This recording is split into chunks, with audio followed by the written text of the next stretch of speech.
Всім добрий вечір.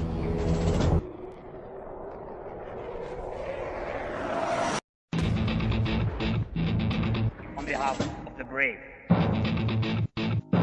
on behalf of every father and every mother who waits for freedom, on behalf of our warriors, and paves the way for a new history.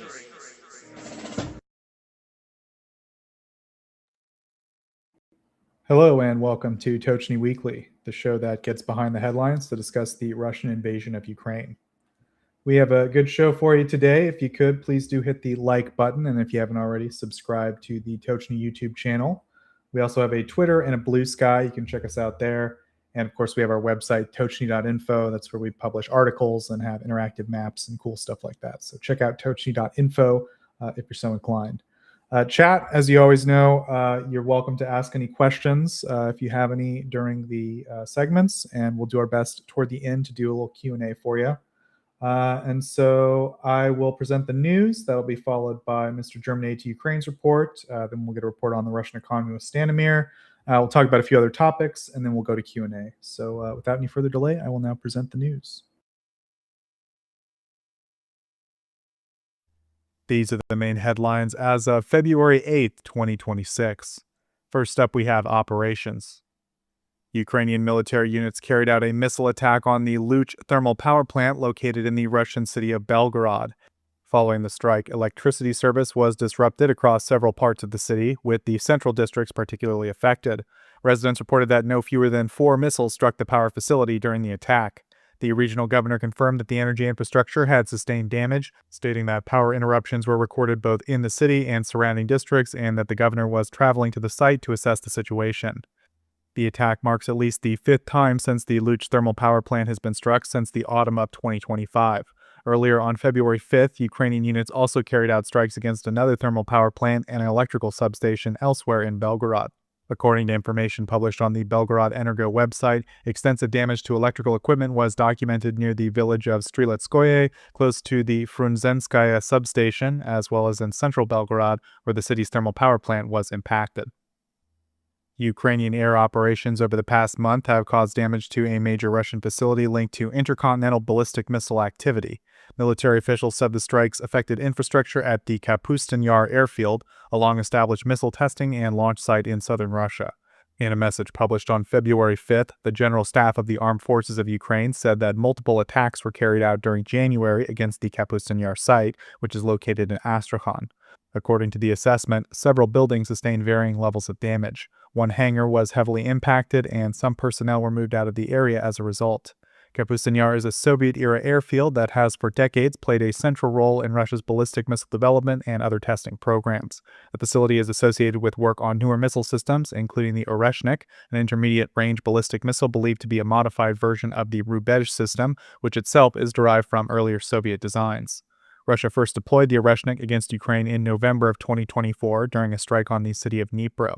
Publicly available information suggests that the most recent use of the missile occurred on January 9th when it was launched toward Lviv Oblast in western Ukraine. Analysts consider the system to be largely experimental, and estimates of Russia's available supply vary, although it is widely thought to be small. British intelligence determined that Russia is likely to only possess a limited number of these missiles.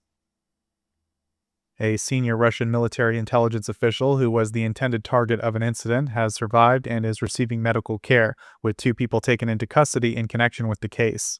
According to the Russian outlet Kommersant, citing unnamed sources, the 64-year-old deputy head of the main intelligence directorate underwent surgery after the attack and remains in a medically induced coma.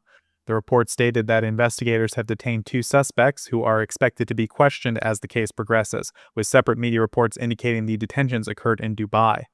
The incident took place on February 6th inside a residential building along the Volokomskoye highway in Moscow. A representative of the investigative committee said the attacker discharged multiple rounds at the general and then escaped. The injured officer was taken to a hospital, and investigators opened a criminal case covering the attempted attack on a person and unlawful handling of weapons. General Alexeyev has held the position of First Deputy Chief of the Military Intelligence Service since 2011 and has been awarded the title Hero of Russia. He is also known for overseeing intelligence operations connected to Russia's military involvement in Syria. He's been subject to U.S. sanctions since 2016 and was later added to the European Union sanctions list in 2019. The identity of the attackers is currently unknown. Up next, we have economy and aid. The U.S. State Department has cleared a potential deal to provide Ukraine with Class 9 spare parts and associated equipment valued at an estimated $185 million. The Defense Security Cooperation Agency said that it had formally submitted the required notification to the U.S. Congress, completing the certification process overseen by the Pentagon. The approval follows an official request from the Ukrainian government to purchase spare parts needed to sustain vehicles and weapon systems originally supplied by the U.S. Army. The proposed package also covers logistics-related items and program management support. In its statement, the agency said that the transaction aligns with U.S. foreign policy and national security goals by strengthening the security of a partner nation described as contributing to political stability and economic development in Europe. Officials emphasized that Ukraine requires enhanced local maintenance capacity to keep U.S.-provided equipment operational at a high tempo. According to the agency, the spare parts would help improve overall operational readiness by streamlining logistics, increasing equipment availability, and shortening repair timelines, while also lowering long-term costs through more efficient maintenance processes. These improvements were described as having a direct impact on the effectiveness of active operations. The agency added that the proposed sale would not change the regional military balance and would not negatively affect U.S. defense readiness. It also noted that the main contractors have not been selected and it will choose from an approved list of suppliers. No offset arrangements are currently anticipated, and any such agreements would be addressed during negotiations between Ukraine and the contractors. They further stated that carrying out the sale would not require sending any additional U.S. government personnel or contractor staff to Ukraine. Sweden, Norway, and Finland have provided aid to Ukraine for the ongoing energy crisis. The Swedish government has decided to immediately set aside 1 billion Swedish kroner, or $110 million, to support Ukraine's energy sector in 2026. The assistance is intended to be rapidly channeled toward power generation facilities, heating equipment, and spare parts needed to restore electricity and heat supplied across the country. An official statement with Ukraine said the funds would be used without delay as Ukraine prepares for a sharp drop in temperatures, with forecasts indicating lows of minus 25 degrees Celsius in cities such as Kyiv and Kharkiv in the coming week. Norway also announced additional funding for Ukraine's energy system, committing 86 million euros, or roughly $102 million. This brings Norway's total energy-related support for Ukraine to about 163 million euros. The support is for repairing and maintaining energy infrastructure damaged during the Russian strikes, with the aim of keeping electricity and heating services operating through the most severe winter conditions of the full-scale invasion. Norway's contribution is being provided through Ukraine's Energy Support Fund. Ukrainian authorities said that the fund has so far gathered more than 1.7 billion euros from 36 international donors and has been used to deliver critical equipment and assistance throughout the country. Finland also approved its 32nd package of military assistance to Ukraine, valued at approximately 43 million euros. Finnish officials said that in total the country has now delivered military equipment to Ukraine worth about 3.2 billion euros. For security and operational reasons, the Finnish authorities said that details about the contents, delivery methods, and schedules of the assistance would not be made public. Up next, we have international relations. Estonia expanded its restrictions on entry into the Schengen area by adding another 1,073 individuals who took part in combat operations on Russia's side against Ukraine. The Interior Minister said that Russia's continued assault on Ukraine represents one of the most serious violations of human dignity in recent history. He stated that Russian service members involved in the fighting have carried out widespread violence, destruction, assaults, and theft. According to him, preventing these individuals from accessing the shared European security space and the Schengen area serves the security interest of all participating states. He added that acts of aggression must have consequences for those responsible. While the European Union has already introduced political and economic measures against Russia as a state, he emphasized that the war is not limited to decisions made by the country's leadership. Hundreds of thousands of Russian citizens have participated directly in the fighting against Ukraine, and in his view, each of them should bear personal consequences. Denying access to the Schengen area is described as one component of that accountability.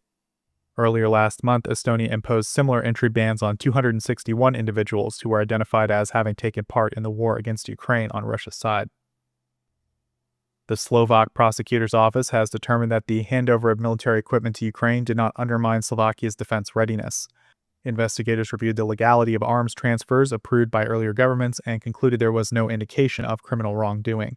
The findings specifically relate to the transfer of S-300 air defense systems and MiG-29 fighter aircraft that had previously been part of the Slovak Armed Forces inventory.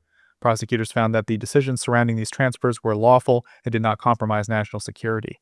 The current prime minister voiced strong disagreement with the outcome of the investigation, maintaining that the earlier government acted unlawfully. He argued that removing the equipment left Slovak airspace insufficiently protected and substantially reduced the country's military capabilities. Experts involved in the legal review said that the equipment that was transferred was already outdated and costly to maintain. They noted that the MiG-29 aircraft in particular faces severe operational limitations due to maintenance challenges and shortages of spare parts. By the time of the transfer, the fighter jets had already been withdrawn from active service by the Slovak Armed Forces. They said sending Ukraine brought tangible benefits. Officials said Slovakia received financial compensation from the European Union and sizable discounts on the acquisition of modern U.S. defense systems. According to that assessment, replacing older Soviet-era hardware with Western systems accelerated the country's military modernization and helped align its forces more closely with NATO standards. And last item this week, Ukraine and Russia carried out a prisoner exchange facilitated by the United States and United Arab Emirates, resulting in the return of a large group of Ukrainian captives, including many who had defended Mariupol. The exchange was announced by President Zelensky, who said that 157 people were brought back from Russian custody. Those released included enlisted personnel, non-commissioned officers, and officers from the Armed Forces of Ukraine, the National Guard, and the State Border Service. Civilians were also among those returning to Ukraine alongside servicemen. The freed personnel had taken part in defensive operations across multiple regions, including Luhansk, Donetsk, Kharkiv, Zaporizhia, Kherson, Sumy, and Kyiv. Officials said that 139 of the Ukrainian citizens freed in the exchange had been held in Russia since 2022.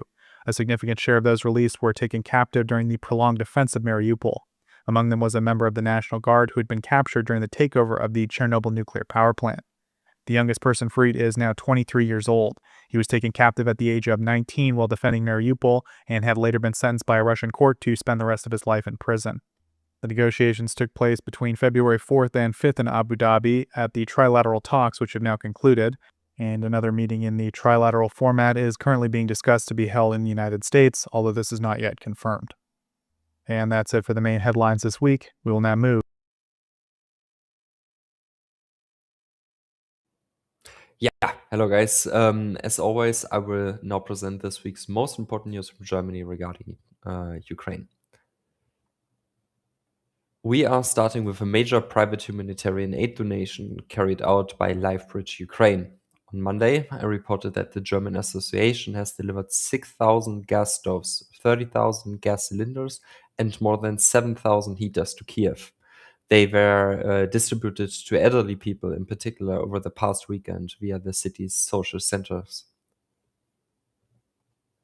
On Tuesday, social workers working with children and their families in the Kirovohrad Oblast received 50 laptops from Plan International thanks to funding from the German government. The laptops will help social workers to be more mobile when visiting communities, to assess the needs of Ukrainian families more quickly, to manage cases more conveniently, and to communicate with other services and to use digital tools in their work. And last but not least, also very important news, on Wednesday I reported that the German Federal Agency for Technical Relief, THW, recently donated 141 generators in various sizes funded by the German Foreign Office to the State Emergency Service of Ukraine to help against power outages caused by constant Russian attacks. And that's it for my segment, so back to you, Joseph. Thank you, Mr. German-Aid. So up next, we're going to talk about the Russian economy with Stanimir. So as always, I asked Stanimir a little bit about some of the coverage that we've seen in Western media about Russia and the Russian economy in particular. So I've just got two items for Stanimir this week. The first is the gold crash, which occurred like over the last week. There was a lot of discussion, I would say, before this week that Russia had really improved its financial situation because the value of gold was going up and up and up. But then this week, of course, it crashed back down and looks like, doing not so well now. So do you have any thoughts on kind of the general, the value of gold and what it means for the Russian budget and economy? Well, the price did crash, but Russia isn't selling that much gold. I think it's selling about 15 to 20 tons a month when it starts selling gold. And it's part of the way it does cover its budget deficit. But I think it only statistically affected its international reserves and, to an extent, the National Welfare Fund, because large portions of those are held in gold directly. But in the short term, they don't have enough money in the National Welfare Fund to cover the deficit. The change is bad for them, but everything is bad for them as is. And when it comes to the reserves of foreign currency and gold, they haven't started using those so far, even though they have some leeway to do so with the ruble being so strong. They might not need to keep such a big cushion of foreign reserves to cover any possible operations with the ruble. So overall, I don't think it impacted them significantly. It's bad to see their actuarial value change, but it's nothing significant given how much money on top of that they still need. Okay, and of course, there was also a giant crypto crash. I assume it's about the same situation for that. Well, they did start cracking down more on crypto last year because it was impacting their energy grid. So they're mining a lot less cryptocurrency this year. And something that happened close to the crash was that they arrested, I think, the owner of the biggest crypto mining company in Russia, because it turned out that he didn't have enough liquid cash to cover expenses by the company. So he's being sued for bankruptcy. And he's also being arrested for tax evasion because they can't find the funds that he should actually have on the books. He's estimated to have a net worth of around $230 million. And I think that's the extent to which the crypto crash hit them. I think in terms of crypto, they're mostly mining it. They're not holding as much. Or when it comes to deniable operations, you have miners that are working directly at the FSB. So they had to in previous years, apologize for the shortage of video cards in Russia because the FSB or the Sberbank bought all of them. Okay, that makes sense. So these are kind of like, I don't know, we might call them like medium-sized industries in Russia, but they're not like having an outsized impact on the Russian budget or economy at large, but they are, impacting Russia, on that level at least.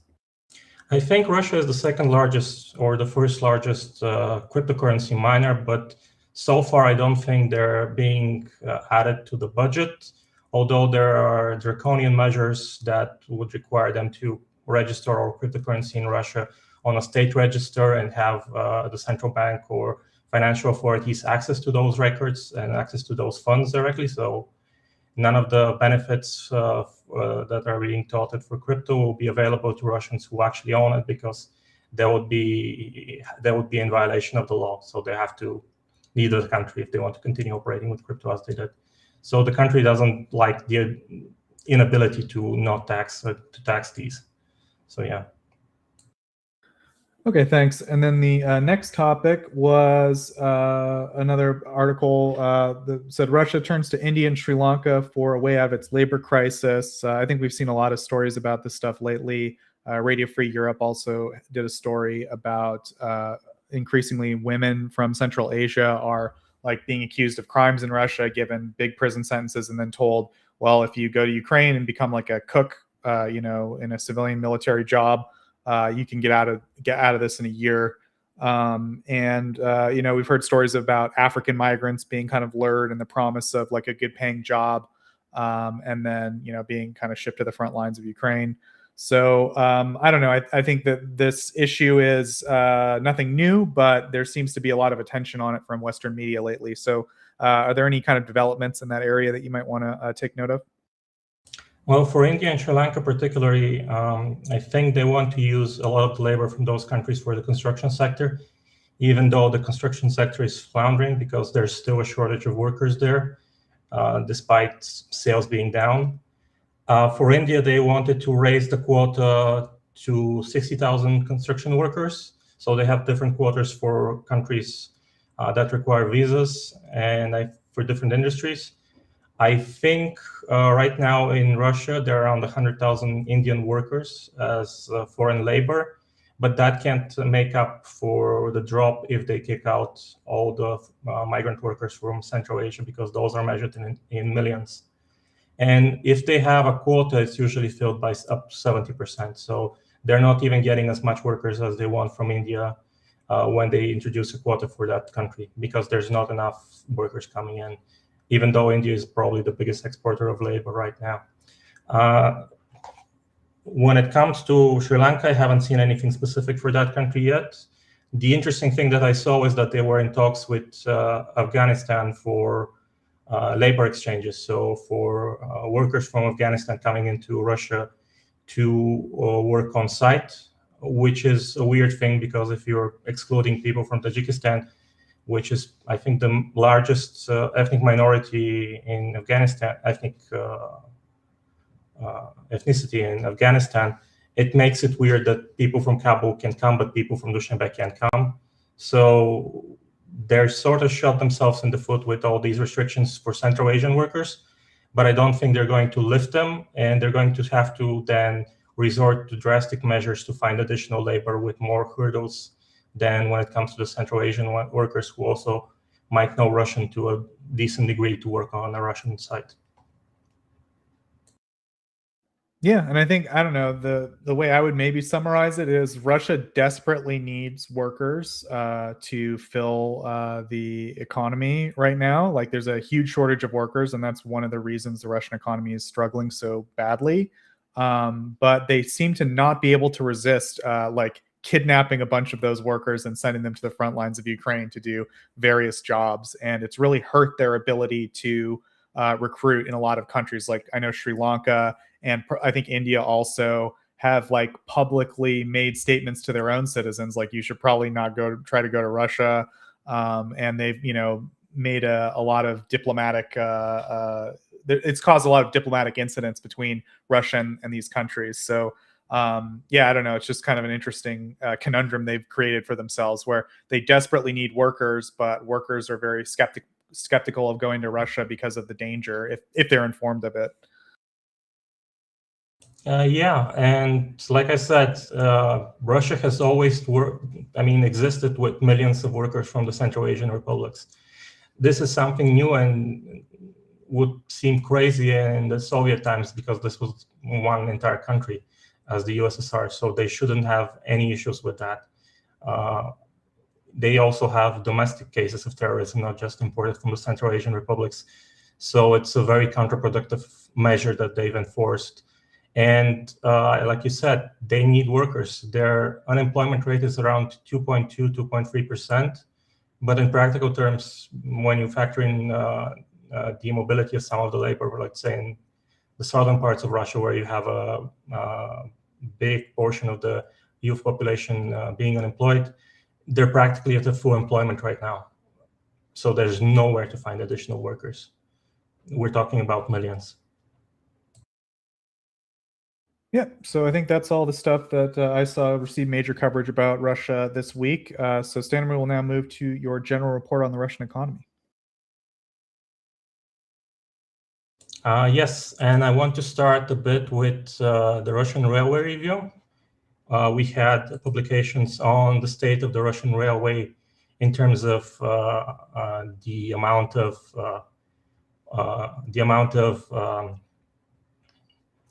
loading on the Russian railway, and we can see that we're starting off in January with another reduction of 4%. So if you look at the 2019 lines, we're basically down close to 15% in terms of loading over the amount of 6 years. If we go on to the other points in this, we can see that the major reduction is basically in terms of coal, with an 8.7% reduction in terms of coal loading. Similarly, we have a similar percentage in terms of coking coal. And if we continue, we would see that the other parts that are impacted, as we've mentioned, the issue with Russian metallurgy, it's ferrous metals, with 14.5% reduction in January 2026. And also we have scrap metal when it comes to ferrous metals. The scrap metal industry has suffered significantly over the last 2 years. It's at an all-time low because the main buyers of scrap metals, which are the metallurgical companies that use electricity to recycle those metals, practically are working at 80% out of their scope. We also have a decrease in cement production, and we'll see that later when it comes to the construction sector. Basically, a 30% reduction is what companies also said that the purchases on the market are reduced by because of the cold weather, and they can't actually build as much as they would wish. And we also have construction materials, which is something that is staying at the same level. And again, this is due to the construction sector suffering significantly. Now, if we go to the Russian banking report that came out this week from the Russian Central Bank, we have data on the loans with serious issues. These, for the corporate loan portfolio, have grown by 0.9% in the last 11 months. And when it comes to their volume, it's roughly 10.4 trillion rubles. That's a significant amount of the Russian banking portfolio. And we can see here on the slide that they've grown significantly from December to December. We also have a big increase in the unsecured loans with serious issues to individuals. They have grown by 3.9% to 14%, or 1.7 trillion rubles. And there's a slight growth in the Russian mortgages by 0.7%, slight in terms of the share of the total overall portfolio, but it's doubled almost to 1.7%, or 400 billion rubles. And when it comes to small and medium-sized enterprises, the share of loans with issues is even higher. This was close to 19% in December 2025, and this is before the increase of the VAT that went into effect in on January 1st, 2026. I want to point out that's not just the increase by 2% of the VAT. That's also making more companies have to file VAT because the cutoff point was lowered from 60 million in terms of revenues per year to 20 million, and next year it's going to be 10 million. So almost all small companies are going to be registered. Then we have the PMI for manufacturing. It decreased again, coming in at 4.9 points, 49.4 points, which is better than the 48.1 points in December 2025. However, I have to point out that this still shows a contraction. And also, new orders continue to fall, as did the prospects for new exports, and operating expenses rose the quickest in the last year. And employment also fell as companies are trying to cut jobs to improve their financial standing. When it comes to the services PMI, we had growth this month again. This is the third month in a row of growth, and it was better than before at 53.1 points. And it's up from December's 52.3 points. But again, companies are noting increased demand, while at the same time operating costs rose the sharpest in the last 2 years. And business confidence actually went down to a serious decrease, which is comparable to the lows of 2023. Now I want to talk about the Russian construction sector for a bit, the housing construction sector, for example. I'm going to give some figures for 2025 when it comes to newly commissioned housing in the Russian regions. So depending on the region, they sold between 25% for places like Rostov and Novosibirsk to maybe 47-50% in better places like Samara region or Krasnoyarsk. And in between those, we have places like Krasnodar, where 61% of the newly built housing wasn't sold, so they sold only 39%. The average for the country, based on Domaref, which is the state-owned mortgage bank, says that around 31% of newly built housing was sold. So Russian real estate developers are effectively sitting on around 18 million square meters that are yet to be sold. The issue is that only about 75% of newly built housing is even offered for sale. So 23% of newly built housing has been completed. It's finished and it's ready for sale, but haven't put it on the sale on the market yet because there's a lack of demand. And I want to also say that Russian real estate developers, when it comes to housing, have a high debt burden. For 2024 and 2025, when it comes to bonds, they raised about 97 billion every year. In 2025, it was 0.7% higher. And they also went more to fixed coupon bonds when it comes to this debt they raised. The ratio went up from 64% to 86.5%, meaning that the developers don't see any major indices for their sector improving their situation. So this is the cheapest option they're going to have. And in terms of total debt, in 2026, it's estimated to grow by 24% to 13.3 trillion rubles.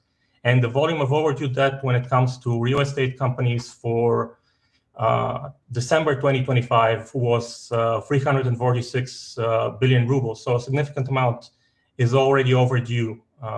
We're not even talking about loans that have issues. For that, we might consider almost the entire set of loans for the Russian construction sector. So here is where we get to the crux of the story.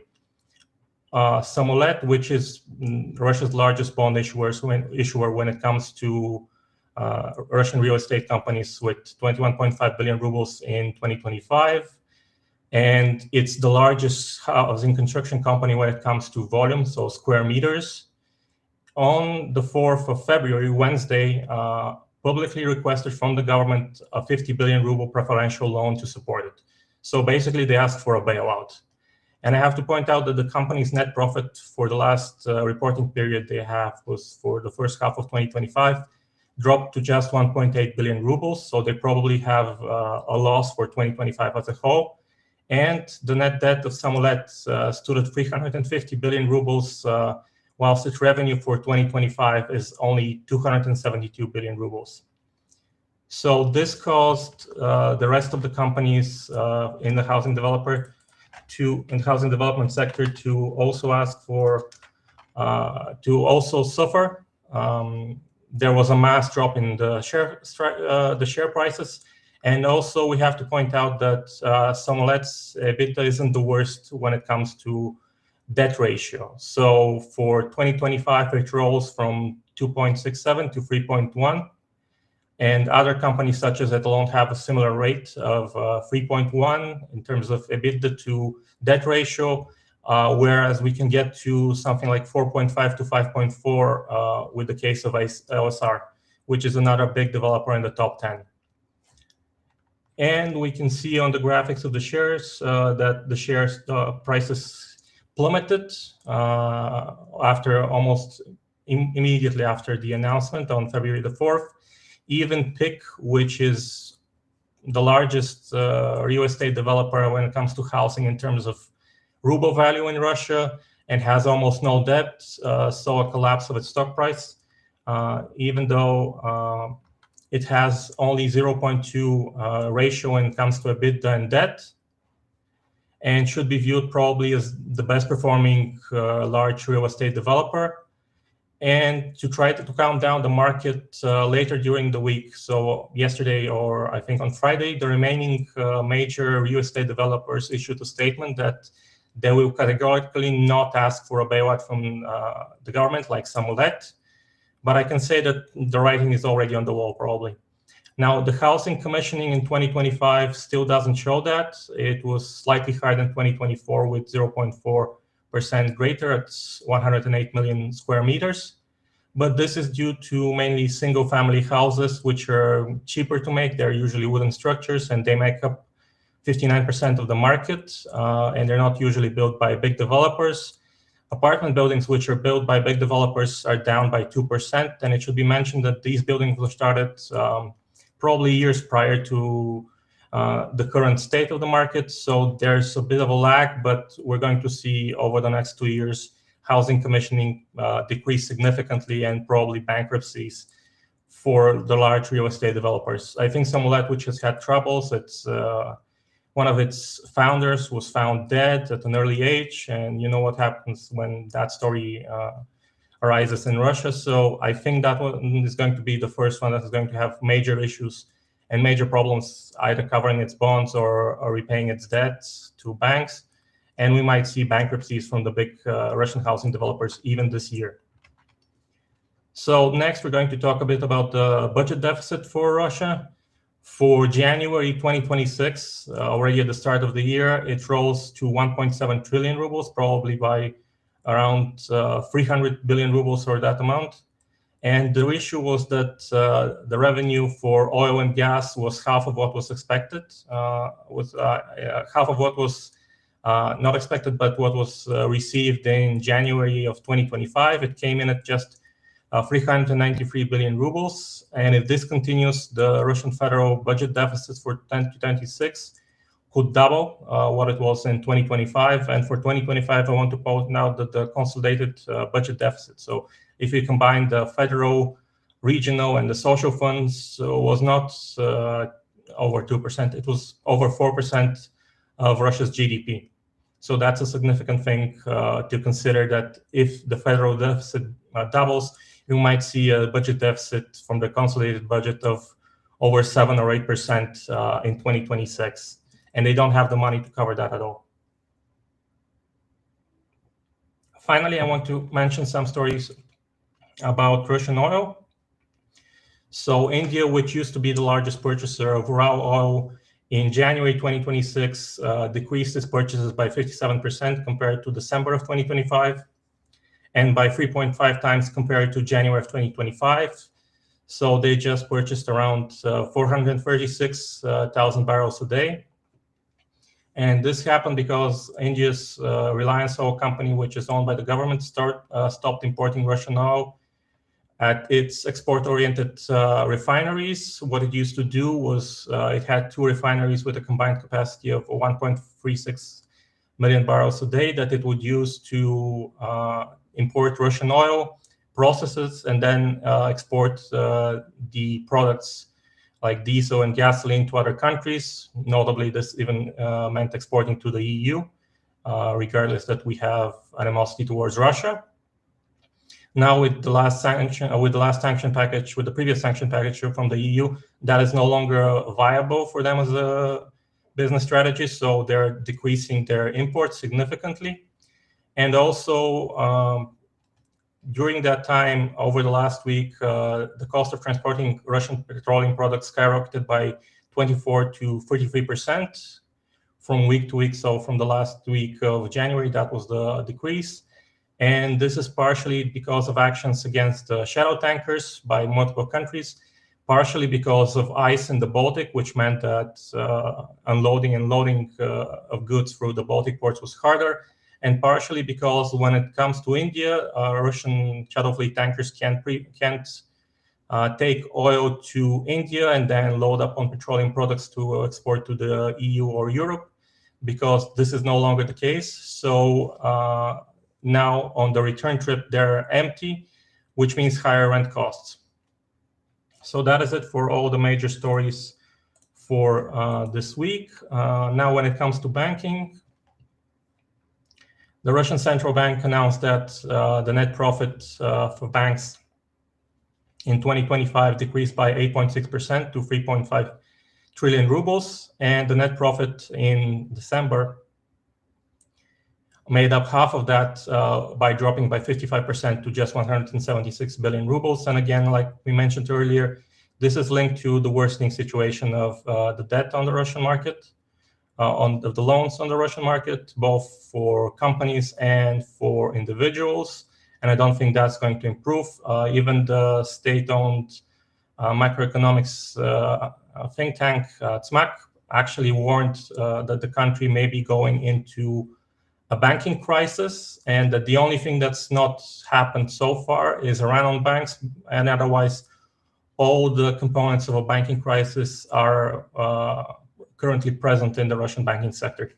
When it comes to commodities and metals, the Russian Association of Steelmakers submitted a proposal to the Russian government to raise the minimum price of semi-finished steel goods, below which an export duty is not paid, from 30,000 rubles to 43,470 rubles per ton. This means that for the last 6 years, they haven't updated the price under which they don't levy duties. Duties are 2.7% of the average sale price of metals of steel products when it comes to this. And the actual sum that the actual price cutoff range that previously Russian companies that are in the steel sector wanted was around 54,000 rubles, because the expenses have risen significantly when it comes to producing steel. They also want the government to adopt a few measures to support them. So they want all infrastructure projects in Russia to have a requirement to use only Russian steel. And also they want the same thing for the Russian industry, the auto industry that is, to only use Russian steel and Russian steel alloys, something that they currently are not doing. Again, Chinese steel is cheaper. And they also want to address that too with the 40 to 45% tariff surcharge on rail transportation of all imported rolled steel, possibly also including Kazakhstan. So a way to reduce the purchases of Chinese and Kazakh steel on the Russian market by closing it off to them and just letting in only the Russian steel producers sell on profitable rates. There also is news that in the 20th sanction package by the EU, it might ban the imports of Russian metals such as iridium, rhodium, platinum, copper, and this will primarily target a Russian steelmaker, a Russian metallurgist company, Norilsk Nickel. However, I would have to point out that so far it has managed to replace part of its European sales with buyers in Asia. So overall, it might have an impact, but not as great one as the EU might hope to. And also the final steelmaker news from this week is that Severstal, which is probably Russia's most well-placed steelmaker in terms of competitiveness, it's in the top 10 companies in the world when it comes to profitability of steel. Its board of directors recommended that the company doesn't pay dividends for the fourth quarter of 2025. And it has already done so for the rest of 2025. And the revenue of the company in 2025 decreased by 14%, largely due to reduction in prices and reduction in the sales. Now, when it comes to grain and agricultural products, during the last week of January, the price of grain in Russia rose by 0.4 to 1.9%, depending on the type. And the increase is due to a shortage of high-quality, high-protein wheat, as well as export demands for Russian grain, and also logistical constraints, which are now linked to most of Russia's grain being raised in the central parts of Russia, rather than as it was usually done in the southern parts of Russia. And when it comes to oil and gas news, for 2026 to 2028, the Russian government will allocate just 15 billion rubles on the development of oil and gas extraction technologies. And experts are calling this just a drop in the bucket, saying that to replace Western technology, more than 10 times more in terms of funding is needed for the country to actually manage to do so. So they're basically providing a token gesture, and they don't have anything more to add from the budget because they're short on money. When it comes to general construction news, as I mentioned earlier, the Russian sales of cement in 2026 January so far have fallen by 25 to 30%, depending on who you're asking. Russia's largest cement producer said that the drop is by 30%. And this is impacted both by the decrease in the rate of construction in Russia and also by the bad weather, which has made it difficult to actually pour concrete and cement during snowstorm. When it comes to interesting data points, I'll start with Kamaz, which reported 1,000% increase in its net loss for 2025. So it rose from 3.35 billion rubles in in 2024 to 37 billion rubles in 2025, and revenue was down 2.5% to 315 billion rubles. For those who are thinking that's not that bad in terms of revenue decreases, when KAMAZ was actually planning for growth in 2025, it was hoping to hit 430 billion rubles in revenue to stay profitable. So that's how far they're off in terms of projected revenue from what actually happened. And also at the start of 2026, something that's not included in this, in January, they opened free credit lines with 3 banks for a total of another 27.5 billion rubles.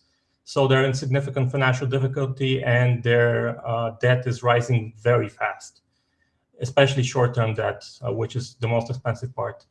I don't think there's a way out for them, because their primary heavy truck that they sell, the K5, actually had a decrease in sales by around 44%, and overall sales were down close to 20%. So they're going to probably have to seek a government bailout if this continues, because I don't see them taking up more debt and actually managing to service it without cutting more things than just a work week. For the entire truck sector, the decrease in sales is down by 50%, but that includes also imported trucks, which still dominate the Russian market. And we also have an increase in the price of beer. In terms of interesting data points, between September 2024 and December 2025, the average price of beer in Russian retailers rose by 21%. In hypermarkets, it grew the most by 26%, and at discounters, it grew the least by 17.8%. But overall, it grew significantly over a period of just over 1 year. Also, retail prices of margarine in Russia have increased by 15% over the last 12 months. But this, in this case, is largely due to an increase in the markup of retailers, which has risen to 65%, as wholesale prices have actually dropped in the last year by 17.3%. And Russian airline Aeroflot, when it comes to its adjusted earnings, decreased them by 79% or 79.29%, close to 80%, from 58.9 billion rubles to 11.8 billion rubles. And the revenue of the company actually grew by 6.7% to 760 billion rubles.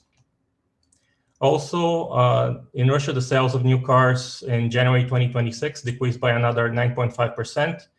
What is interesting is that while Lada remained the leading car brand, its sales decreased by 28.7% to just 9,640 cars. Again, Lada hasn't released any financial results apart from its CEO saying things are going good. Those are now partially classified, so we don't know how much trouble the company has, but last year it had to go to a 4-day work week. And if sales continue to fall like this, they're going to have to introduce that again in 2026.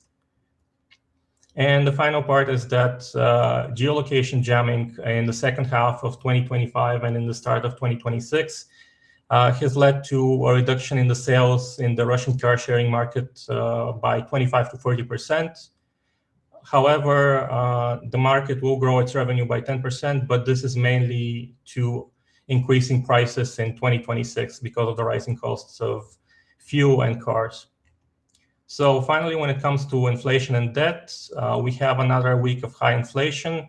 From the 27th of January to the 2nd of February, inflation came in at 0.2%. The January inflation is at 2.04%, and for February, it's 0.07%. And for 2026 so far, it's 2.11% versus 1.28% for 2025. And it's not just the VAT increase. Actually, the VAT increase has stopped having an effect. If you want to see something that's happening in Russia, Russians are comparing the price of cucumbers with the price of meat, which in some places, cucumbers are more expensive than meat. When it comes to debt, they held just one auction and had to annul a second one, declaring it invalid because there weren't enough bids that the Ministry of Finance would accept. This hasn't happened for several months, so that's a rare event. In the first auction, however, they managed to sell 22.3 billion rubles. and the yield came in at 15.8%, 15.08%. So we're back at over 15% in terms of yield on Russian debt when it actually manages to be sold. And that's it for me for this week. Stanimir, you prepared some more slides on stocks that I didn't go through, and I'm sorry that I didn't understand which slides to go through here. But did you speak about all of these during your talk? Yes. These are 4 of the 5 largest Russian real estate developers, and you can see on the February the 4th and the 5th, even PIC, which I mentioned, that doesn't have almost any debt and is very profitable and is actually Russia's largest company when it comes to real estate development in terms of ruble value. It dropped sharply on the 4th after the news of Samolet asking the government for a bailout. So these are all showing the same thing, that the market reacted immediately, trying to dump Russian real estate companies. Yep, understood. And then you have a new map? Yes, I have a new map. This is the map of the outages in terms of utilities in Russia. This week, it's, I think, around 20 outages less than before, but it's still a 40% increase over the previous year. And I think when it comes to year over year, this season, we've had around 20% increase in the number of outages. It's partially linked to Russia being covered by snowstorms this winter and the weather being significantly worse, but it's also partly to blame is the decrease in the funding of utilities and their renewal in Russia in 2025, and this is going to continue in 2026. They were going to spend 150 billion initially on funding the regions to replace their utility networks, but in the final version of the budget, they dropped it down to 47 billion. And for those who want to know how much is actually needed for actual renewal of the entire network, so that we don't see stories how the grid is 90% or 80% worn out and is about to fail at any moment, they need around 50 trillion rubles. So that's close to what they've spent on the war so far. So yeah, that's the choice Russia has. Either take care of itself or be at war. It can't do both. Thank you.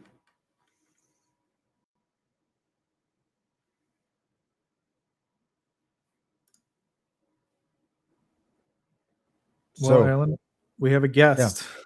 Yeah, it's kind of a surprise, very pleasant surprise. I just wanted to welcome Jakub from Oryx.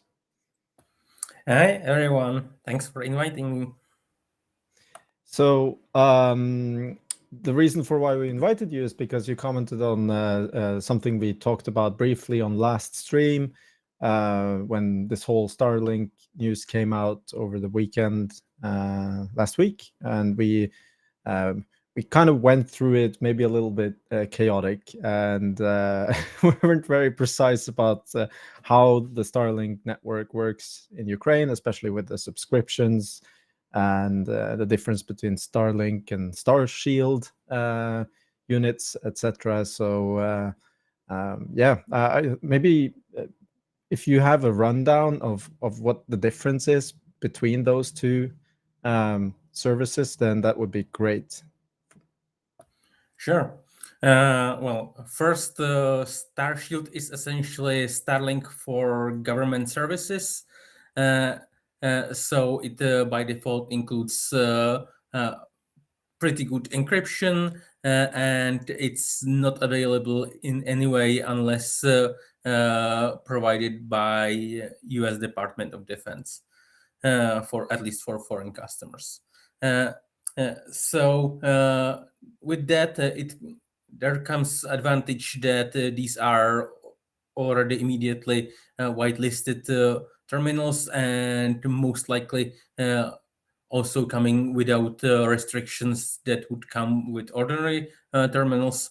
For example, at least from talking to some people with knowledge of its use in military, my impression is that there are, at least in theory, no geographical limits in terms of like where they can work without regard to official coverage maps. so they could in theory work within Russia. But in general, the biggest difference is that like no civilian restrictions apply to them, but getting hold of those terminals is quite a pain in the ass for everyone involved. But the most important thing about Starlink is that it's almost indispensable for users who are on the move and need to stream lots of data, either download or upload. So drone teams, HQs that don't have fixed connection services, artillery crews, if they want to, for example, stream live streams from reconnaissance drones, so they can actually adjust their fire and uses like that. Because for fixed services, especially in rear areas, Russians have already built up quite a decent network of microwave radios used as bridges with multiple hops from areas where they are connected to fiber optic networks. But at least based on available information, they are currently experiencing problems due to the shutdown of the service in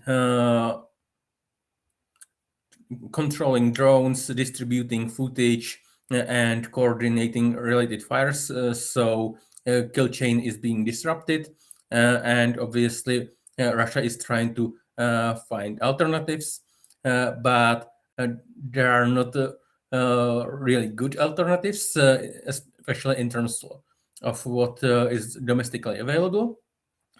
Some units are trying to, for example, get terminals that connect to Russian satellite in geostationary orbit. But besides those terminals being much less practical, the service is way slower, especially upload. And as a result, sharing data is much harder, and it's more viable for, let's say, text messages and sending each other files. But good luck trying to stream anything on that connection. And we have seen indications that Russians are really unhappy with alternative options. And today, Ukraine MOD has publicly said that Russians are trying to hire various criminals and greedy folks in Ukraine for so-called side jobs. Usually it's like torching some building or someone's property. But now they have added requests for people to register Starlink terminals in their name, and they would get some money for it. So that shows that Russia has realized there are not really any good options for technical replacement, because while Russia has a project for building its own quote and unquote equivalent of Starlink, that project, even when finished, which is many years from now, will be far less capable. And so far, it has exactly 0 satellites in orbit, and for non-stop coverage, you need at least like 500 something. So I wouldn't expect anything like that working this year. And the same goes pretty much for Chinese systems, because while they have started launching their satellites, the numbers are so far quite low, and service probably won't be available this year either. Yeah, thank you so much, Jakub. That was very insightful. I want to go back a little bit to the impact this had for the Russians, and one of the first big, kind of indicators that we saw was obviously this post from Cloudflare that has pretty accurate data, and I wouldn't be surprised if Starlink uses Cloudflare to some degree, so that they have very precise data on this. And it sees, more or less a reduction by 50% in Starlink terminals active in the Ukraine zone. I guess that also means, the border areas with Russia, etc.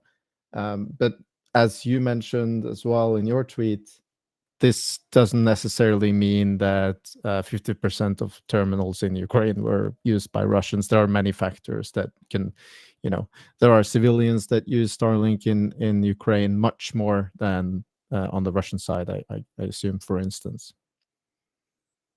Yes, civilians are most of the drop, and also some military users on Ukrainian side, because as usual, some people couldn't be bothered doing things quickly enough, and there were some rumors that terminals would have to be registered for the unit, which people didn't want to do. But I don't know if it was deliberate misinformation or some other issue, but it turned out to be incorrect. People can just register it under their account without transferring their ownership. But in general, I think a lot of this shows just how many users are using Starlink on both military and civilian side, and especially in current situation when there are a lot of power outages, a lot of people are running their Starlink terminals from cars or batteries or whatever, because a lot of the civilian infrastructure isn't built for continuous and prolonged power outages, including things like telecommunication, cell towers, and things like that, which further increases demand for Starlink use. So I would actually expect, once all the civilians register, that traffic will very likely get back to where it was before Russians were cut off, and maybe even spike a bit higher, at least until the situation with power outages improves significantly. Yeah, thank you. And then I wanted, if you can talk a little bit more about the tactical part of this, because obviously the Russians and the Ukrainians are using other comm systems than Starlink. When I know that, for instance, when the Trump takeover took place, Ukrainians were adamant about, let's say, strengthening other types of communication networks that they could use for military operations specifically. So I expect that the Ukrainians have much more redundancy now than what they had before, and they also have access to OneWeb or Eutelsat, the European constellation as well. So Ukraine definitely has some redundancy, but they also do use ground-based communications, and also I assume fiber a lot. And the Russians have also been trying to accomplish some sort of redundancy, or I'm not exactly I don't know exactly what I want to call this, but it's some sort of tactical high bandwidth radio network based on Ethernet. You probably also have seen a lot of these videos for some time. This is not new. This has happened. This has been going on for a couple of years, and then obviously this big Ubiquity case came up where I wanted to say that first, when I saw this, I did not believe it was Ubiquity. I thought it was a Chinese they use Chinese copies, but I was wrong. They're using Ubiquity, which is obviously a huge scandal. But this isn't going to replace Starlink, is it?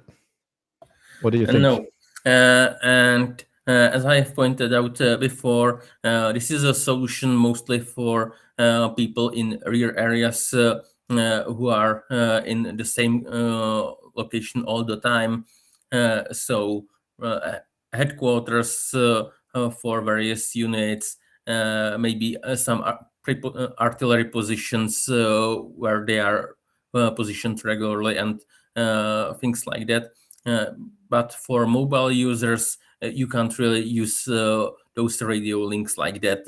Like you wouldn't have to have like electronically steered antenna, which would like aim the signal where you are, and that is very uncommon equipment. Like pretty much nobody is using that. And obviously, there are optical fibers being laid in many places in the rear areas, but it's not terribly common in forward areas, like close to the front line, and even like in rear areas, those cables regularly get cut by vehicles, shelling, and other issues.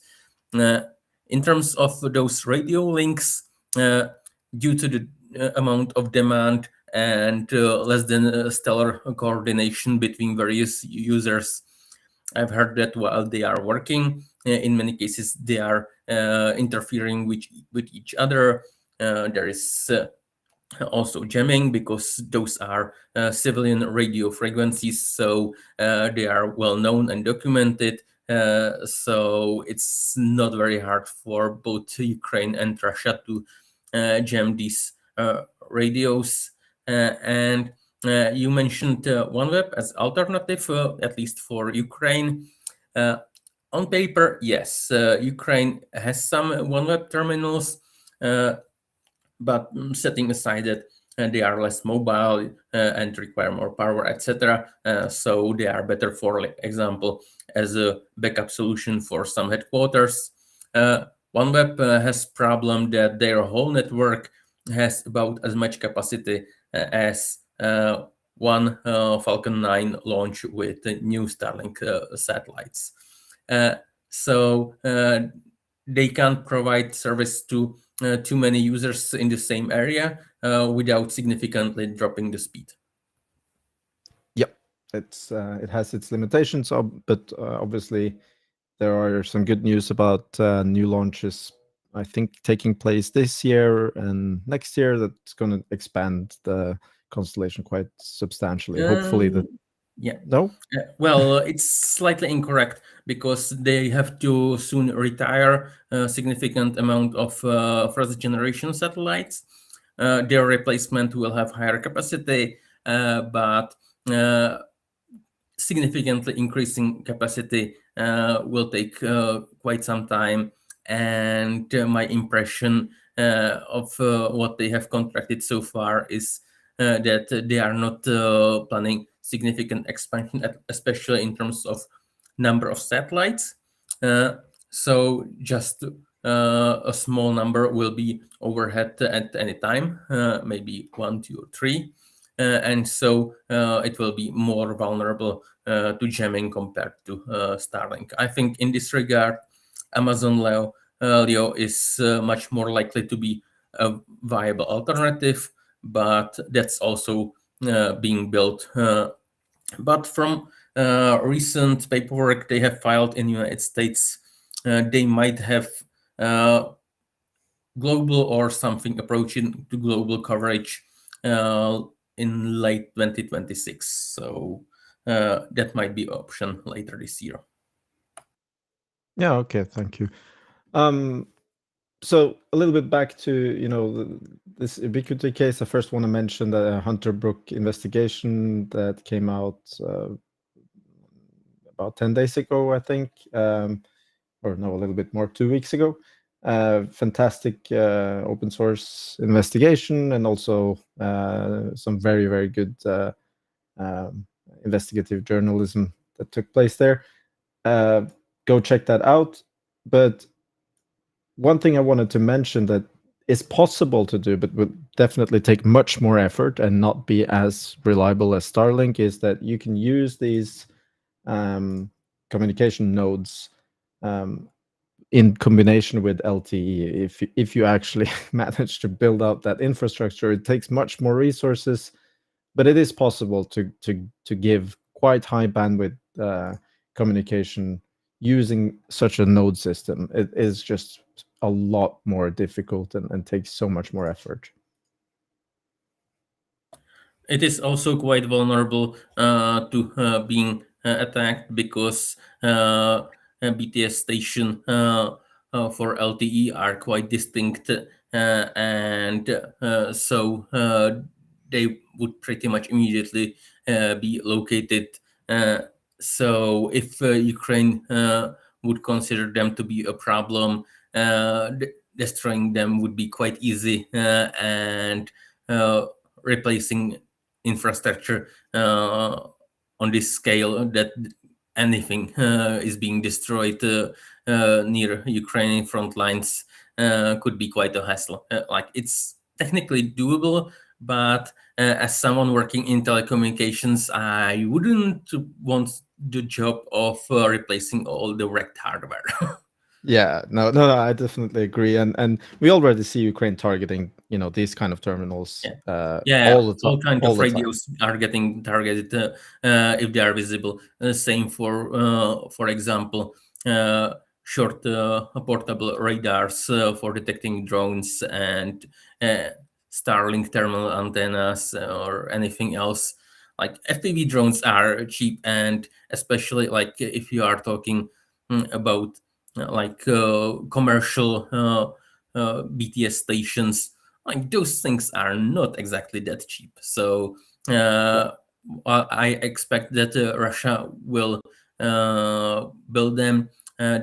I think it's, again, more of a solution for mobile services that are a bit behind the front line. So maybe drone teams with recon drones and things like that, who are not sitting on the front line, but anyone forward would need much more distributed service and forward positioned BTS, which I assume is unlikely to be a case, at least not on a significant scale, because like, detecting them and locating them is a matter of minutes if you have the right equipment. Yep. Obviously, these antennas and transmitters give out much bigger or wider electromagnetic signatures that can be located with triangulation quite easily if you have the right equipment in the right place. So it's not like the Starlink antenna, which is quite difficult to see, except with visuals. But yeah, this is going to be a hassle for the Russians. But we talked a little bit in chat, and you mentioned something I think is very interesting. The Russians might actually manage to obtain access through Ukrainians, either in Ukraine or outside Ukraine, that are either fooled or corrupted to give out their national ID or their digital ID to approve Starlink terminals. Do you think that it's going to be a big problem to deal with this, and what can Ukraine do to stop this? First, I think those outside of Ukraine shouldn't matter in this regard, because based on available information, civilians can register terminals only in person at the local offices. So that shouldn't be that much of a problem.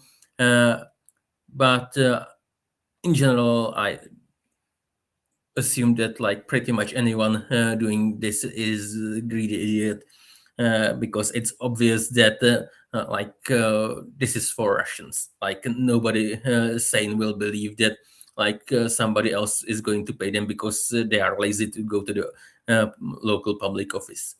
And at least based on both MOD statement that was published earlier today and some discussions that I'm aware of.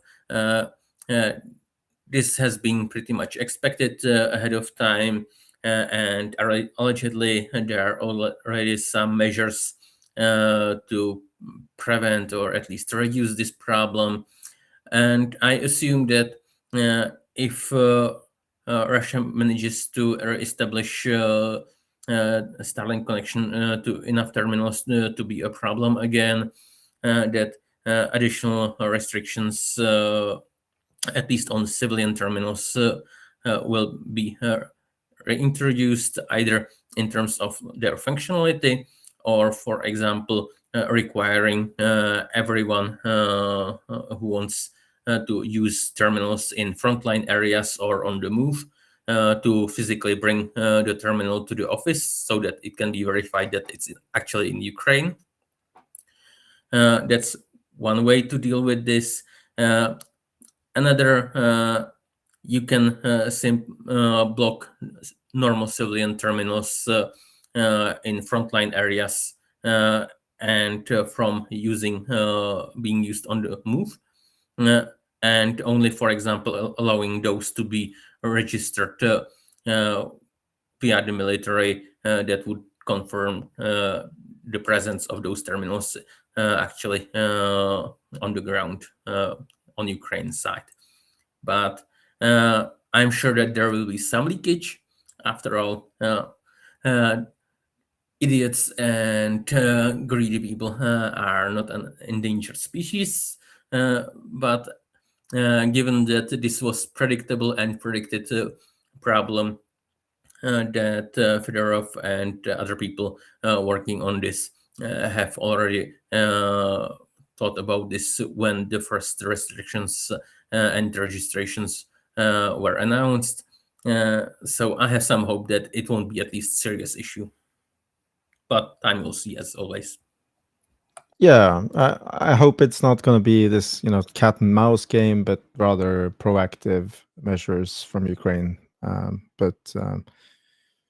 Yeah, thank you so much. This was very interesting. I think the significance is going to definitely be quite substantial on the Russian side, especially for certain types of operations, but other operations may not be affected by this in the same way. Do you agree to that? Yeah, I think pretty much all the effect will be on mobile users like drone teams and distribution of significant amounts of footage. So anyone dealing with either receiving or transmitting lots of drone footage, etc. In terms of those civilians, still, I think at least for now, the measures might be sufficient, but it's prudent precaution to over time implement certain, let's say, conditions for registering or verifying already registered terminals, and cooperation with SpaceX would be really helpful in this regard. For example, SpaceX can take the list of all civilian terminals and check which ones are both static and in interior areas, because they know in which cell, each has about 24 kilometers in diameter, the terminal is, and those that are sitting deep in Ukraine areas can be ignored, but those where there are any doubts, users can be asked to either visit local offices or a military unit or somebody who would verify that, yes, they have the terminal. It's not just on paper. Yeah. Obviously, it will also affect some of these long-range drone operations that Russia had. I think they've been using it to a certain degree for quite some time, but it excelled quite recently with the BM-35 drones and also quite a lot of Molnia drones that were spotted with Starlinks recently. We have first seen Russian drones with Starlink terminals at least a year ago, maybe even a bit earlier than that. And I think the current whitelist and its implementation might actually give advantage to Ukraine. That wasn't possible without allowing excessive usage to Russians, where they would enable a system to work in all of Ukraine if US DoD and SpaceX would cooperate in this regard, and Ukrainians could themselves start mounting more Starlink terminals on their own one-way attack drones that are being used in operational depth. So like strikes 30, 50, 70, 100 kilometers behind the front line, but still nominally in Ukrainian territory, and use them just like Russians recently did. Because Russian use is no longer concerned, which was why earlier geofencing was implemented. So it's a question. Okay, maybe it's actually working everywhere already. Well, that's no. I just wanted to show how these coverage the cells cells themselves, actually are. This was this is the actual existing coverage that is possible, I think. But it's I think an older map, just to be clear. It looks about correct. Yeah. But in theory, you can make this work, into Russia everywhere as well for the civilian terminals as well. But right now, that's not the case. The only terminals that are unlimited are those Starfield. Yeah, that are contracted by, or used to be contracted by the Pentagon. I think now quite a few Europeans are paying for that. I'm not sure how that works now. My impression is that Poland and others are paying for normal Starlink terminals, and Starshield terminals are still only being provided via United States MOD or DoD. Sorry. Okay. And those terminals are, at least based on my information, which is a bit old, quite uncommon because they weren't provided in huge numbers. They are actually almost identical, but not quite physically identical to regular Starlinks. Understood. Yeah. Thank you so much. I'm not sure did we get any questions, Joseph, during this segment? I think one or two, but I don't know if they were answered already. Yeah, this one we didn't talk about much. So Starlink is traceable through its heat pattern, right? Yeah. Yeah, it's complicated, but in general, Starlink is equipped with heater so that if there is like ice or snow on top of the antenna, it can melt them. But if you are concerned about being detected by thermal vision, you can disable the heater itself. Obviously, in that case, you are going to suffer from any snow and ice that gets on top of the antenna.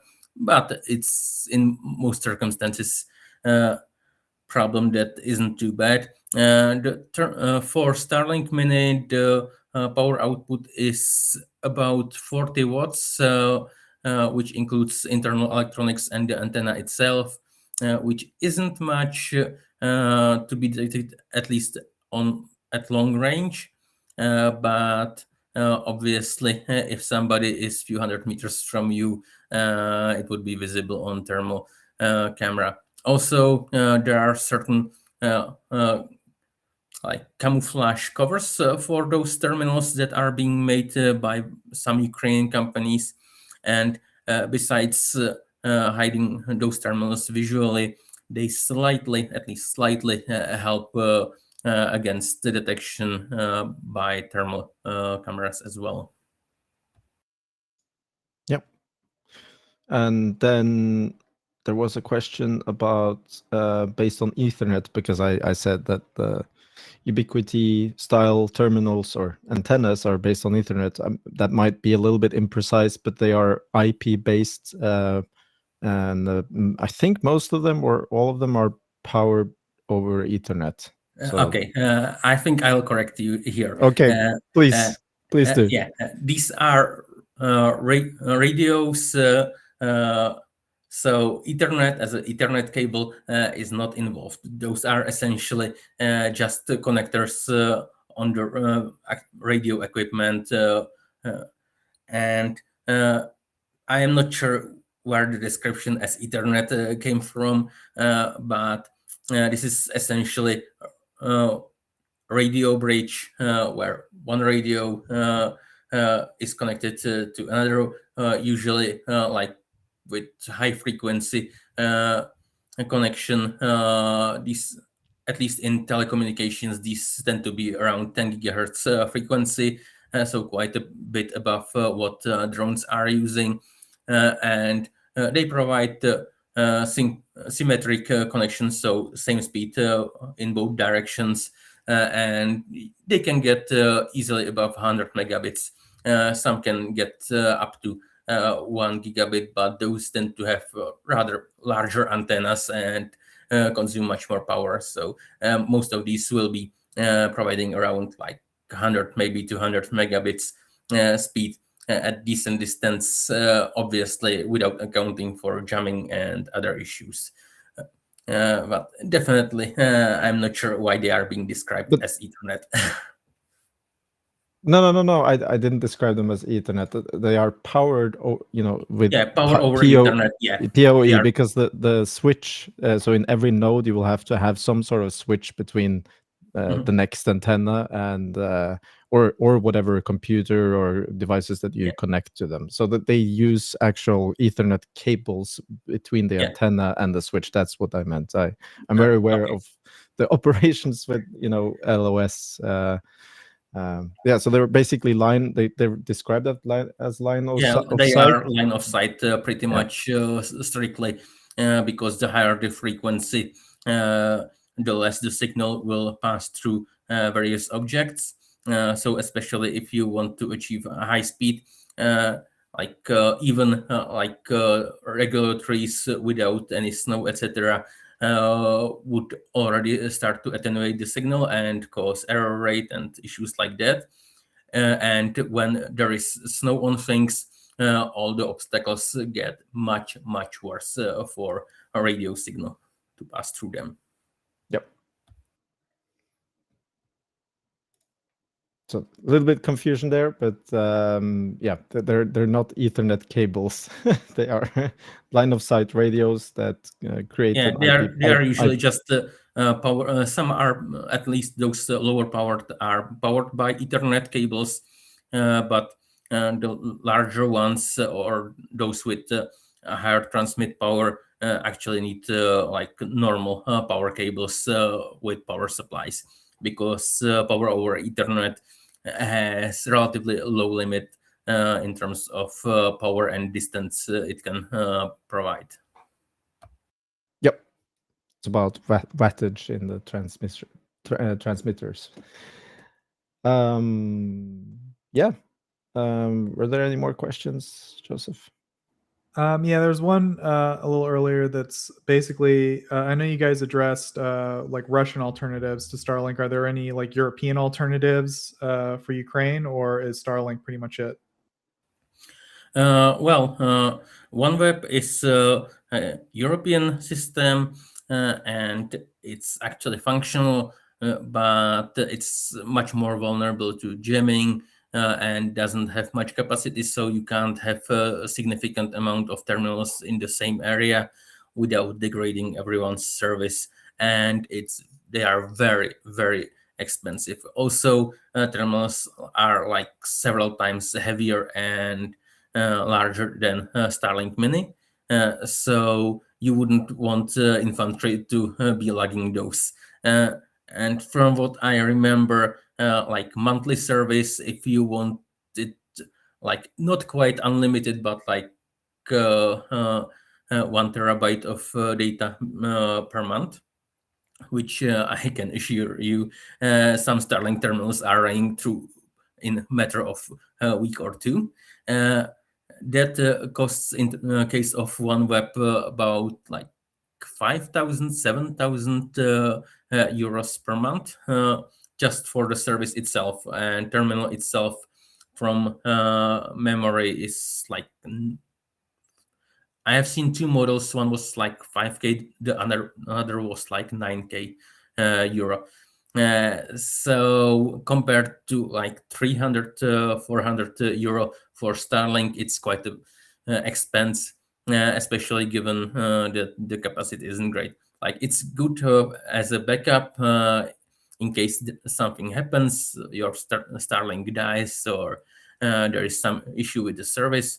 But it's not a great replacement. Yeah, I imagine And these as for speed. like, in terms of like other services, like in if we skip those that exist only on paper, and those that are actually being built are American and Chinese systems, and you obviously wouldn't want Chinese to use Chinese for this purpose. And as I mentioned earlier, Amazon Leo might be available later this year, probably with some limited connection options, maybe starting this summer, but we'll have to see how quickly they will deploy the satellites. Yeah, there's also some other ground-based alternatives, but it's never going to replace Starlink. You could in theory use something called tropospheric scatter propagation radios that are very interesting. I think it's a technology I think is very cool, but it will not be replacing Starlink. You need quite large antennas, and yeah, it's also based a lot on conditions in the atmosphere, etc.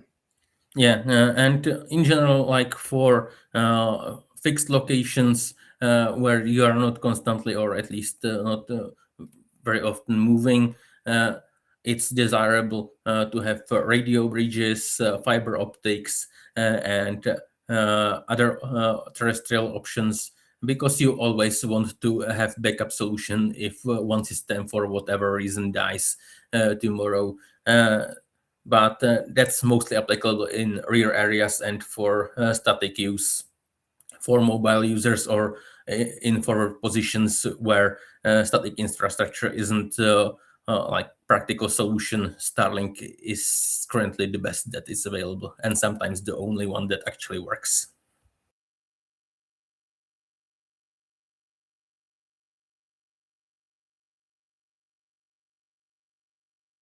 And I guess, like, is the EU system something that will be developed and improved over time, or is it kind of like a structural issue with the amount of investment currently in it, or is there some other limitation? Yeah, EU is actually now proposing its own constellation, and based on what is being like currently discussed with Eutelsat, which owns OneWeb, it's likely that OneWeb will be either part of the system or integrated with it, at least in some regard. The problem is that despite pretty substantial amounts of money being promised into the system, a lot of this is still in planning stage, and even like the whole constellation, when it actually will be built, will be just like from memory, like several hundred satellites. Like it will be very far from what Starlink is already now, especially in terms of capacity, vulnerability to jamming, and other useful features. So in this case, also there is problem that European satellite manufacturers are used to making like one big satellite that goes to geostationary orbit and spent 6 years after being contracted just building that satellite. Obviously, they make more than one at the same time, but still, like they are not used to mass manufacturing. They are not great at optimizing cost, like SpaceX does with Starlink satellites. So I am currently quite skeptical about this being delivered first anytime soon and on budget, which is already quite substantial. Like we are talking about like 10 billion euros at least, and it will most likely be significantly inferior to what Starlink is now. Yeah, thanks. I think that was a very comprehensive answer. I think that was all the questions I saw about Starlink Island. Is there anything else you guys wanted to address? I think that's good. We have about 20 minutes until 2-hour mark. So did you want to talk a little bit about the peace stuff? And also, Jakub, if you want to stay, please stay. And, thank you so much for joining for this discussion about Starlink. If you want to shoot in some comments about the next segment, it's a short recap of the peace stuff, I guess. Isn't that right, Joseph? Yeah, I guess I don't know, it's like a final bow to put on. Did you guys see the Lukashenko's Starlink thing? No. Potato Starlink. Yeah, Lukashenko put out a video where he's sitting. There's Lukashenko, and then there's a Belarusian general or officer at a table, and then on the table there's some radios. And Lukashenko's all right, so what's all this then? And the guy's well, there's been a lot of talk about Starlink, but I found a way to replace Starlink with radios. And Lukashenko's with these radios, you can replace Starlink? And he's mm-hmm. And he's billions of dollars the US has put into Starlink, and you're saying that these radios can do it? And the guy's yep. And he's all right then. And that's the video. I don't know. Yeah, funny thing is that on that pile of crap, one of the devices was actually, at least it looked like a printer. It wasn't even a radio.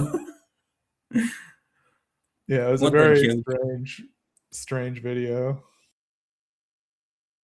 I don't know, just the way Lukashenko himself seemed kind of skeptical of it, but it was still being presented.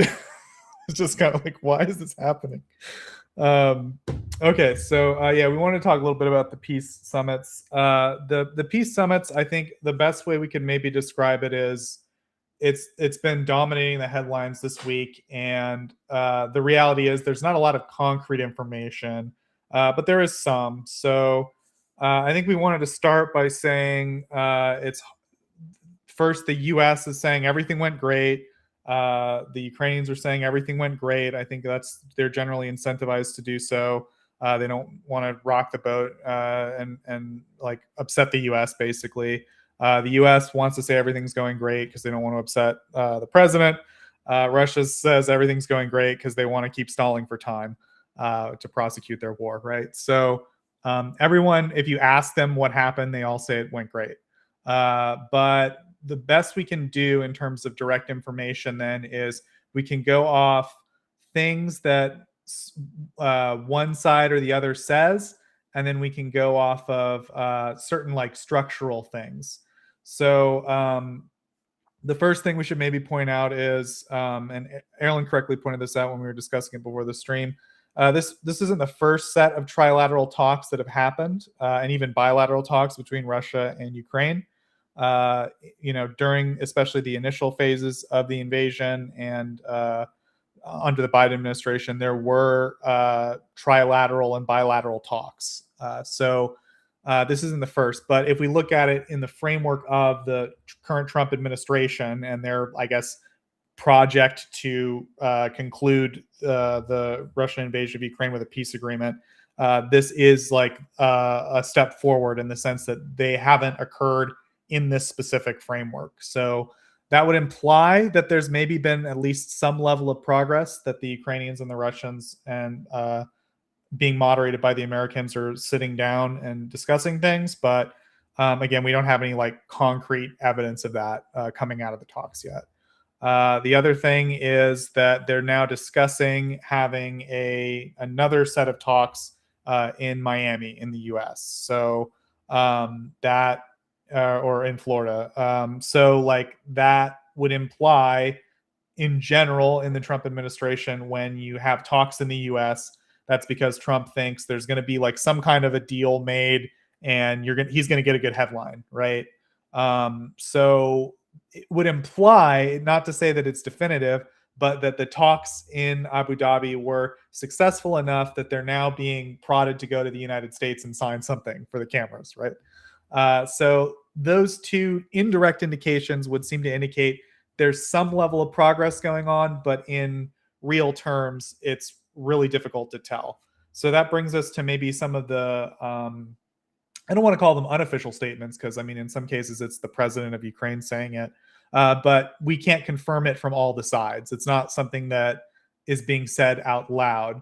The first, I would say, most important statement was that President Zelensky said that a $12 trillion peace offering was made to the Americans, basically, that to some extent the Russians are trying to speak directly to the Americans and say, if we settle this thing, you guys will get $12 trillion in, you know, economic deals.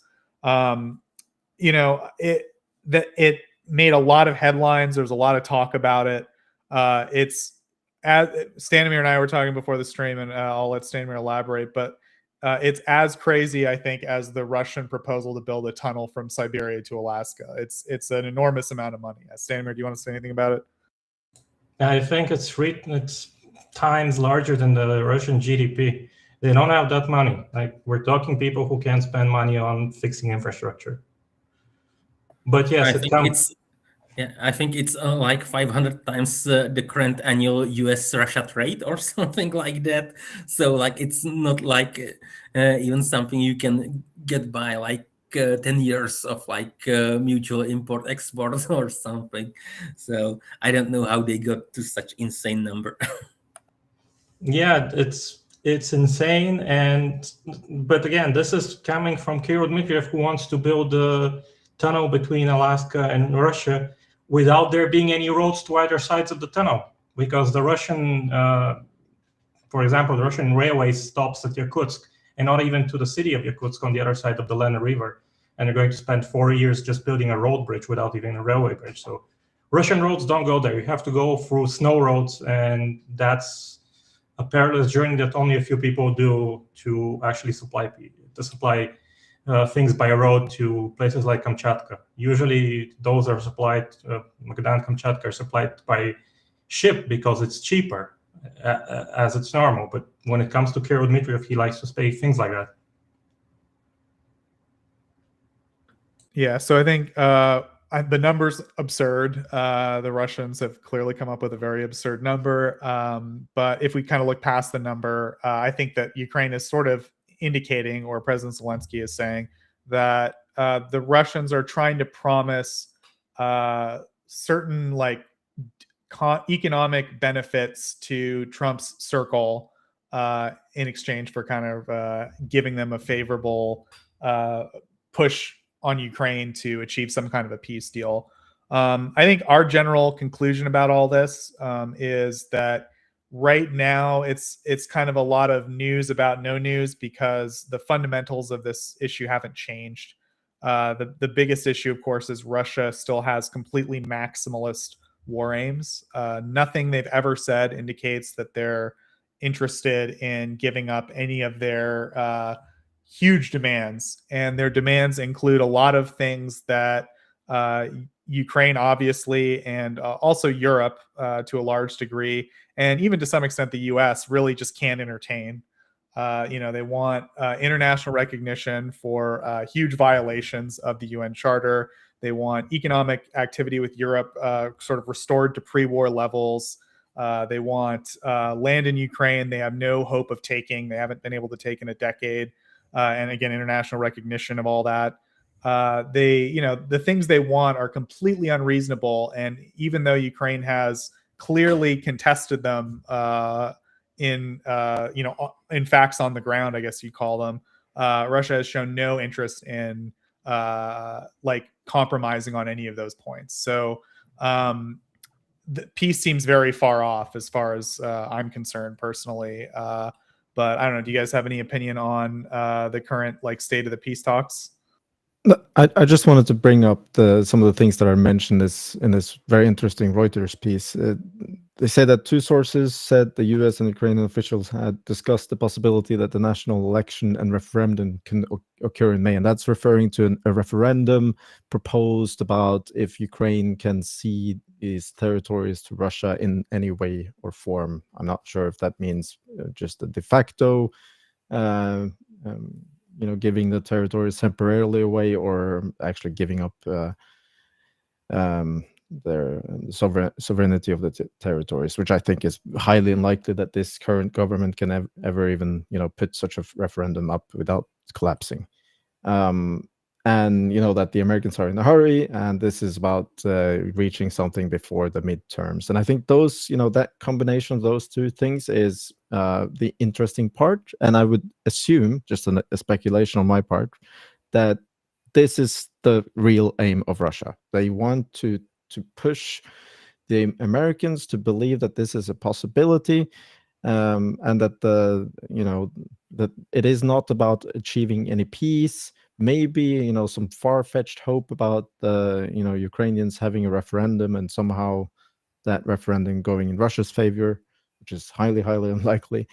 But that to basically push the guilt or the blame over to the Ukrainians that this deal won't happen, so that the Americans will be angry and Trump and his administration will be angry at Ukraine and the Ukrainian politicians, and that will then somehow favor the Russians in the war. I think this is much more about tactics and psyops on the Americans rather than actually.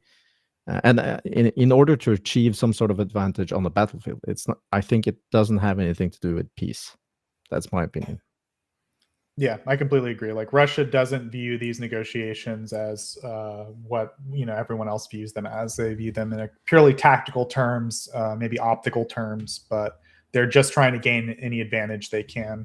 That said, there may one day be a peace, but I don't think it'll be from like Russia sitting down and negotiating in good faith. Like, right now, we've just seen that they just won't reverse their position on all these things. So until they do, I think when they do, it'll be kind of sudden. But as of now, we have absolutely no evidence that that's happened. So I agree with you. In my opinion, there's some not so mentioned but really important problems with like even the current state of the negotiations.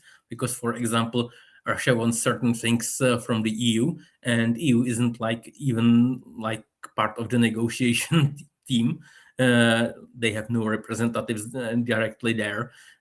So good luck agreeing or organizing anything. There is literally, at least from documents that are being provided and various conditions, etc. There is absolutely nothing about sequencing of termination of hostilities. That alone is likely to take probably weeks or months to agree, even in the best case. So I am really skeptical about any of this being doable in the near term, and I think Americans are delusional if they think otherwise. Yeah, the point about Europe is really important. I mean, the overall military and economical assistance to Ukraine is coming from Europe, from the EU, and other European NATO allies. So and also due to pretty much all the support being provided by the EU now, while Ukraine doesn't want to piss off Trump and his government, US doesn't have that much leverage over Ukraine to push them into unfavorable deal, at least not without offering something in terms of value, because if United States, let's say, stops supplies except for anti-air missiles, they are not being relied on anymore. Yeah, absolutely. agree with both of those points. Excellent points. Yeah, so I think that's pretty much the state of the piece. Like, it's kind of been dominating the headlines. It's sort of one of those stories where like things are happening, but nothing's really happening, and it's going to distract from, I'd say, more substantive issues for a while. But we might see some development someday on the diplomatic front, but the indications that we do have access to don't seem to indicate that it's very likely. So I think we can leave it there, Erlend, or do you want to say anything else before we wrap up? You just have to hope that there are going to be more Epstein files released in between, these negotiations and whatever, so that it distracts the orangutan in the White House a little bit. Right. Only EU officials and or European officials are apparently resigning and paying any price. Americans are like, that guy at that department was flying there regularly, Minister of Finance or whatever, but like no resignations, nobody being prosecuted for anything. And meanwhile, there are like police raids in UK and France or wherever. And in Norway, ambassador has been dismissed or, kind of pushed out, and we have our former prime minister under investigation for corruption and possibly other stuff. And there's, with just because of some emails, no indication that they had anything to do with the disgusting stuff on the island. But anyways, we just have to hope that something distracts these guys in the meantime, in my opinion. Next shiny thing. Yeah, definitely. So yeah, that's pretty much the state of the news cycle. There was one more question in the chat for Stanimir. So famously, when Russia needed Shaheds very desperately, they needed something to hit Ukraine with that wasn't missiles. They went to Iran, and Iran made a company called Desert Thunder Incorporated. And they said, Russia, give us a bunch of like gold. And Russia gave them gold, a lot of gold, to both to send Iranian engineers to Russia, and also just for like materials and things like that. And they basically like helped them create the Shahed program. So this question is sort of related to that. Is Russia able to pay for war-related imports? How are they paying like North Korea? How are they paying countries where they need stuff for the war to get to Russia? I think when it comes to North Korea, they can just pay them with supplies they produce, because the North Korean economy is in that poor of a state. But I think beyond that, I don't think China will likely ask for gold or silver. Russia has built up a lot of yuan domestically from exports to China, and they're probably going to use that or dollars and euros. I don't think the Chinese are that interested in just pure gold for gold's sake. They're interested in hard currency, so they're going to get that. I don't think there is going to be a problem with that. And they're currently able to pay for imports because imports are decreasing as well as exports. So they still have enough currency coming in to pay for imports from China. And that's one of the reasons that the Russian ruble has remained strong, is because they've managed to reduce their imports significantly compared to the export. Now, that's something they don't want to do, because that means less equipment for the industry, less supplies, but this is the state of how things are. They have enough hard currency to actually buy everything they want from China, and China is happy with hard currency. It's not looking after shiny things. I think I understand what you're saying. Basically, the silver lining of their economy being suffocated is that it frees up plenty of currency for the war stuff. Is that? Yes. Is that accurate? Yeah. Yeah. So, it's being properly suffocated, yes. And that really frees up a lot of currency. well, depressing answer, but there you go. Thank you, Stanimir. So I think that's it for the questions this week. Erlend, is there any other questions or anything in chat you wanted to address, or should we wrap up? No, I think that was all.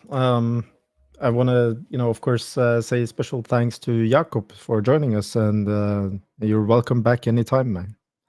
Thanks for inviting me. Yeah, it was great. Definitely come back anytime. So yeah, thanks to our guests. Thanks to our panel, as always, Mr. Germany to Ukraine, Erlend, Stanimir, and myself.